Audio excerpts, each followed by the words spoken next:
اے نبی صلی اللہ علیہ وسلم، آپ لوگوں سے کہہ دیجئے اگر تم حقیقت میں اللہ سے محبت رکھتے ہو تو میری پیروی اختیار کرو، اللہ تم سے محبت کرے گا اور تمہاری خطاؤں کو درگزر فرمائے گا، وہ بڑا معاف کرنے والا اور رحیم ہے۔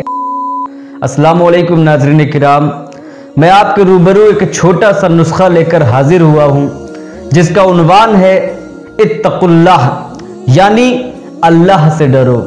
عزیزان گرامی، بہت سے جذبات و احساسات ایسے ہوتے ہیں جن کی نہ تو صحیح ترجمانی ہو سکتی ہے اور نہ ہی ان کی کیفیات کا واقعی اظہار، خواہ حسن تعبیر، کردار و عمل اور بلاغت بیان میں انسان کا درجہ کتنا ہی بلند کیوں نہ ہو، میں سمجھتا ہوں یہ جذبات محتاج بیان نہیں ہوتے۔ اللہ اور بندے کے درمیان عشق عبودیت کا جذبہ بھی ان جذبات میں سے ہے جسے روز ازل سے ہی انسان کی روح اور خمیر میں شامل کر دیا گیا ہے۔ انہی جذبات و احساسات کو محسوس کرتے ہوئے کسی نے کہا تھا، "Yes, love indeed is light from heaven, a spark of that immortal fire with angels shared. By Allah given to live from earth, our Lord is there." بے شک محبت ایک روشنی ہے آسمانی، ایک چنگاری ہے غیر فانی آگ کی جو فرشتوں کے حصے میں آئی ہے، اور اللہ نے ہمیں اس لیے دی ہے کہ ہم اپنی عرضی خواہشات کو بلند کر دیں۔ یہ محبت بھی عجیب شے ہے۔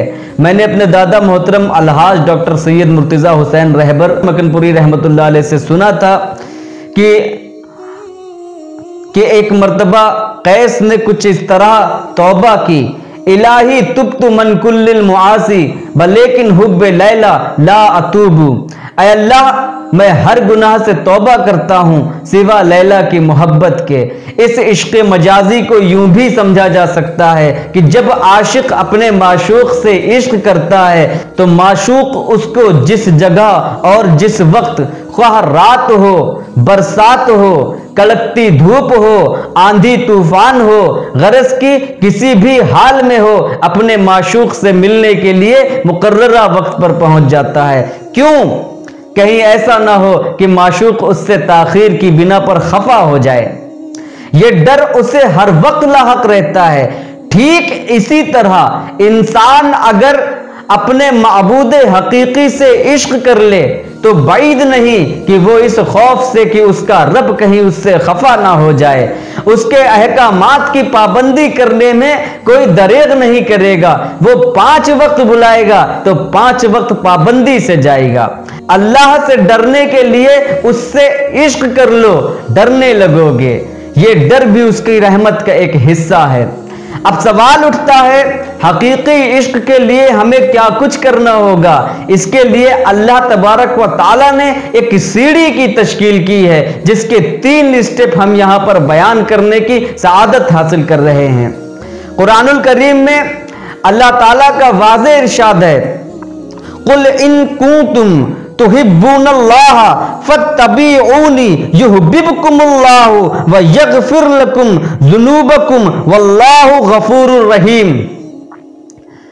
اے نبی صلی اللہ علیہ وسلم، آپ لوگوں سے کہہ دیجئے اگر تم حقیقت میں اللہ سے محبت رکھتے ہو تو میری پیروی اختیار کرو، اللہ تم سے محبت کرے گا اور تمہاری خطاؤں کو درگزر فرمائے گا، وہ بڑا معاف کرنے والا اور رحیم ہے۔ پھر فرمایا، قُلْ لَا أَسْأَلُوكُمْ عَلَيْهِ أَجْرًا إِلَّا الْمَوَدَّةَ فِي الْقُرْبَى، کہہ دیجئے کہ میں تم سے کوئی اجر نہیں چاہتا سوا اس کے کہ تم میرے قرابت داروں سے محبت کرو۔ رسول کائنات صلی اللہ تعالیٰ علیہ وسلم نے ارشاد فرمایا، تم جب تک ایمان والے نہیں ہو سکتے جب تک اپنے ماں باپ، بہن بھائی، عزیز و اقربا اور تمام لوگوں سے زیادہ مجھ کو عزیز نہ رکھو۔ حضور صلی اللہ علیہ وسلم سے والہانہ اور شدت سے محبت کرنا یا ٹوٹ کر چاہنا ایمان والے ہونے کی دلیل ہے جسے اللہ اپنی محبت میں شمار کرتا ہے۔ یاد رکھیں، محبت میں ہی تابع داری، ڈر یا خوف پوشیدہ رہتا ہے۔ وما توفیقی الا باللہ۔